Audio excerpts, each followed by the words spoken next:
Hello అండి అందరికీ. మీరు చూస్తున్న ఈ చెట్టు పేరు ఏందో తెలుసా? ఊడగ చెట్టు అంటాం మేమైతే. వీటిని ఊడుగ కాయలు అంటాము. ఈ ఊడుగ కాయల వల్ల అద్భుతమైన ప్రయోజనాలు ఉన్నాయి. ఒకప్పుడైతే చెరువు గట్ల దగ్గర మాత్రమే దొరికేవంట ఇవి. ఇప్పుడు పల్లెల్లో అరుదుగా ఎక్కడైనా దొరుకుతున్నాయి. చాలా చాలా చెట్లు అయితే ఉన్నాయి పల్లెల్లో అయితే.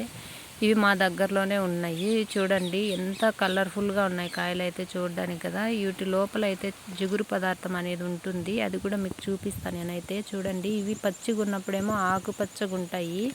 ఇట్లా మాగిన తర్వాత రెడ్ కలర్లో ఉంటాయి. పూర్తిగా మాగిపోయిన తర్వాత అయితే బ్లాక్ కలర్కి వచ్చేస్తాయి. ఇంకా నేను కూడా తిందాం ఒకసారి అని చెప్పేసి 3 కాయలను అయితే తెంపుకున్నా నేను ఇట్లా రెడ్ కలర్లో ఉన్న కాయలను మాత్రమే తెంపుకున్నా, ఎట్లుంటాయో అని చెప్పేసి. తిన్నా చిన్నప్పుడేమో, కానీ ఈ మధ్య తినలేదు కాబట్టి ఇప్పుడు తెంపుకున్నా. చూడండి, జిగురు పదార్థం అనేది ఉంది కదా, అది మన జీర్ణక్రియ వ్యవస్థకు చాలా సహాయపడుతుంది.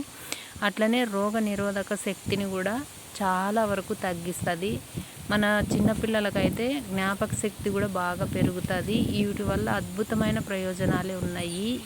ఇది మనకు ప్రకృతి మాత సహజంగా సంవత్సరానికి ఒక్కసారి అందించే ఫ్రూట్ అని చెప్పుకోవచ్చు. సీజనల్ ఫ్రూటు, ఆర్గానిక్గా దొరికే ఫ్రూట్ అని కూడా చెప్పుకోవచ్చు. ఎందుకంటే ఎలాంటి కెమికల్స్ వాడకుండానే ఎంత స్వచ్ఛంగా కాయలు అయితే మనకు ఎంత ఫ్రెష్గా ఉన్నాయి చూడండి. ఇలాంటి కాయలు దొరకడం చాలా కష్టం కదా.